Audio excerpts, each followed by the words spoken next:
On the 24th of February 2022, the Russian Federation launched its special military operation in Ukraine with the goals of demilitarization and denazification of Ukraine, which took the form of a massive ground invasion of the east, south and north of the country. Whilst at this point it was not yet known, the Russians did not aim to purely conquer the entirety of Ukraine, but as many speculated, replaced Zelensky as president of Ukraine with a pro-Russian puppet. This turned out, following the infamous Prigozhin leaks, to be Medvedchuk, a Ukrainian oligarch aligned with Putin. Besides this primary goal, Russia, seeing in the first days of the invasion, especially following the devastating Battle of Hostomel, that they wouldn't be able to take Kiev and achieve their primary goal, they set multiple secondary goals. These would have been to secure the land bridge between Crimea and Russia, create a bridgehead over the Dnieper in the south, and advance onto the vital port of Mykolaiivka and Odessa, securing the area around Donetsk city and advancing further into the Donbass, and to take the city of Kharkiv. Whilst Russia and essentially everybody else thought that Ukraine, a state who had a military population and economy only a fraction of that of Russia, would crumble immediately, it didn't, but instead humiliated Russia as they stopped the advance. The war until now was able to be split into 3 to 4 phases, 3 of them completed and 1 ongoing, all around 4 to 6 months, at least the complete ones.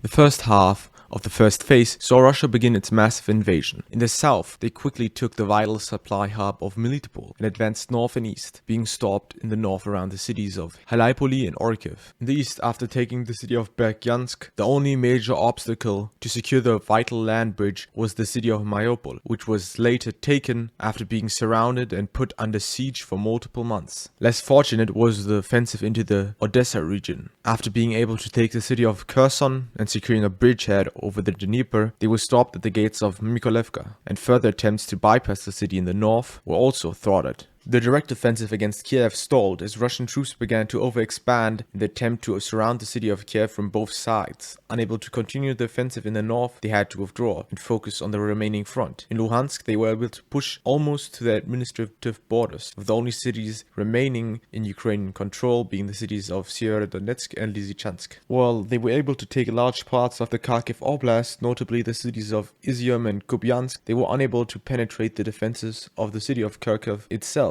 as they were stopped at the suburbs, being later expelled from any close position to the city of Kharkiv. The second half of the first phase saw the last big Russian offensives against the city of Severodonetsk and Lysychansk in mid-summer. During the first phase, Russia largely exhausted its initial offensive potential, even forcing them to retreat from the areas around Kiev. The lack of forces created large gaps in the Russian lines, such as those in the Kharkiv front, where the lines were only manned by undersupplied Russian units. A large part of these units were Lugansk militiamen. Ukraine exploited these weak points and broke through the line, exploiting the lack of reserves and capturing the vital city of Kupiansk. This threatened the positions in the south of the Kharkiv Oblast, around Oskil and Izium with encirclement. The Russians withdrew from these positions behind the Oskil reservoir, took up strong defensive positions around Liman, based around the Severodonetsk, but Ukraine was able to create a bridgehead over the Severodonetsk, both south and north of Liman, threatening the city. This forced them to once again withdraw from where they were pushed back to the city of Crimea. We also saw Gerasimov's withdrawal of Russian troops from the Kherson bridgehead. The third phase saw major Russian advances towards Bahmut, where Russia, or precisely the Wagner PMC, was first able to take the cities of Bakhmutsk and Soledar, which opened up the Ukrainian flanks for attack, which allowed Russia to take the vital villages of Paraskevka, Sili, and Krasnohora. This allowed Russia to flank Bahmut, taking important villages in the back and threatening the last remaining roads out of the city. Concurrently, Russian forces took the villages of Klishivka. This opened up Ivanivske and Chasiv Yar to Russian attacks, further threatening the last remaining roads out of the city. But surprisingly, the Ukrainian flanks held, denying Russia the opportunity to encircle the city and forcing Wagner back into the city. But they still took the city by March 20th, 2023. We currently find ourselves in the fourth phase, you could say. And we're now seeing the long-awaited, hyped-up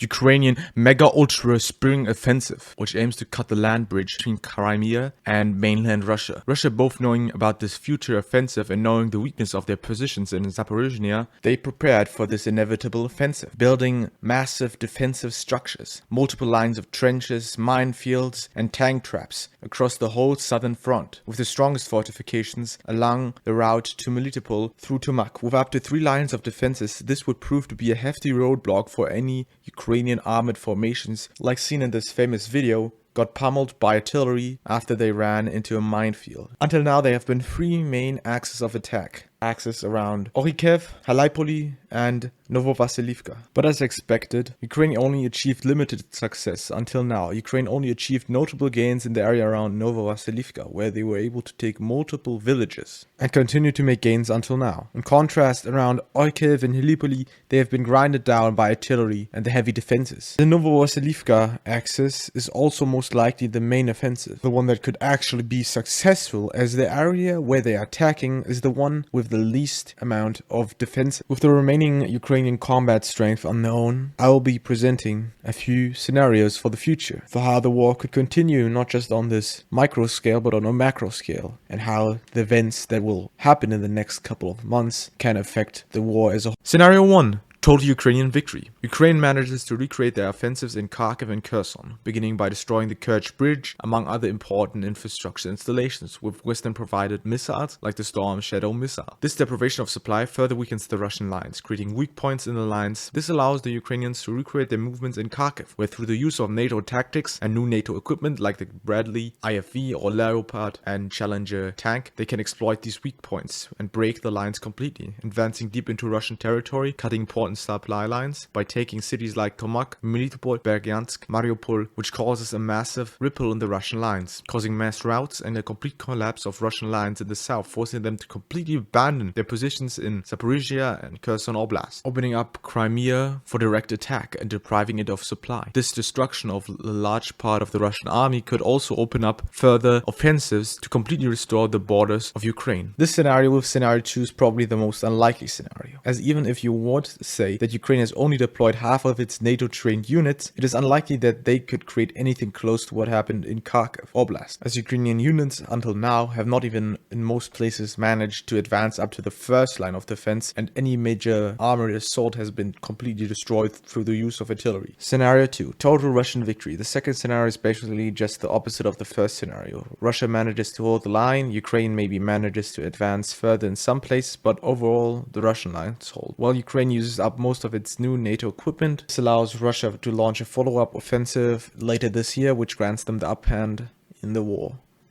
Besides the events on the battlefield, the most important factor for how this war will proceed is the continued supply of weapons to both Russia and Ukraine. Whilst Russia has largely been able to supply its army with weapons produced by Russians, in Russia, the production volume has, even following initial shutdowns of factories, drastically expanded. As an example, Russia is rumored to be producing around 120 T-90Ms per month, which is about equal to pre-war production and refurbishment of all kinds of tanks for a whole year. Ukraine has, thanks to the destruction of most of its industrial base, not been able to build much in the way of weapons. This has made Ukraine more or less reliant on Western aid, with it already having received aid exceeding 165 billion, with the biggest non-EU institutional donors being the US with 70 billion, the UK with 11 billion, Germany with 10.5 billion, Japan with 6.6 billion, and Canada with 5.3 billion. In terms of purely military aid, the biggest donors were the US with 42 billion, Germany with 7.5 billion, the UK with 6.6 billion, Poland with 3 billion, and the Netherlands with 2.5 billion. Aid to Ukraine has, since the success of the last Ukrainian offensive, drastically increased, with ever more of it actually going directly into the military, with reportedly 70% of aid in March and April of 2023 going towards the military of Ukraine. This shows that even though many states are set on supporting Ukraine, even at the disapproval of their own people,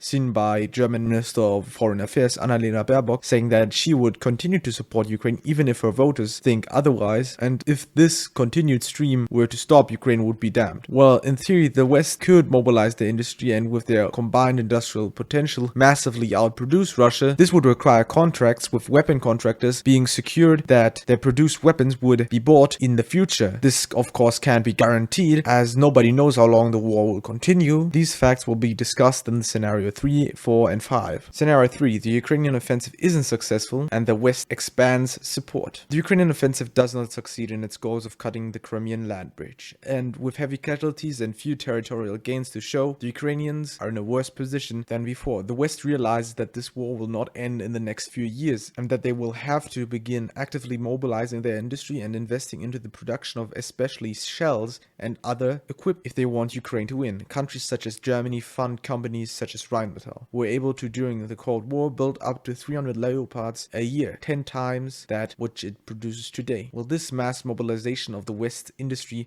does not affect the course of war in the near future, but with every year that passes, more and more weapons can be produced and sent to Ukraine, which will be able to replenish their forces slowly, strengthening them, while Russia will take some cities and may even attack the Kramatorsk-Konstantinivka line. But no game-changing breakthrough is created, which will allow Ukraine to keep maintaining a strong defensive position, and after enough support from the West, they can launch a renewed offensive, which could prove to be devastating. It's also important to note that in the case of the US, they have massive stockpiles of old weapons that are either getting phased out or not used at all that could be theoretically sent to Ukraine, which might even be cheaper than scrapping them. The scenario is also unlikely as the West, besides the US, has shown to be against big military spending, which has left them at the position where they are now, where their militaries are only a shadow of their former glory. So it is rather unlikely that they would invest tens of billions into the building up of their own industries. Additionally, many don't think and don't want to accept that the war will continue for long, which moves the point of realization back and back, which means rearmament will happen later and Ukraine will get support later. Scenario 4, the Ukrainian offensive isn't successful and the West stops support completely. The Ukrainian offensive does not succeed in its goals of cutting the Crimean land bridge,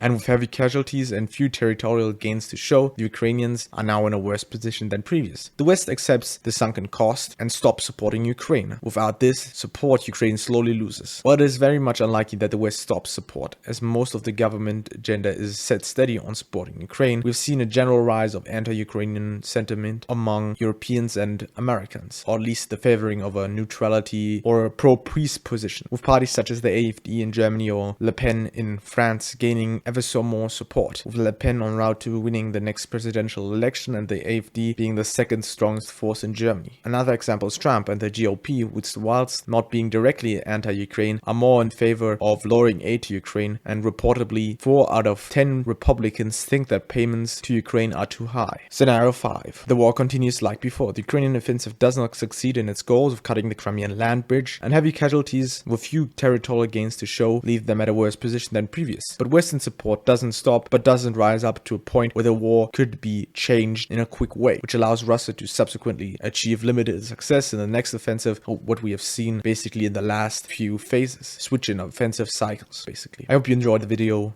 Don't forget to like and subscribe if you want to see peak content maybe every week. I don't know, man. Markus Weismann out.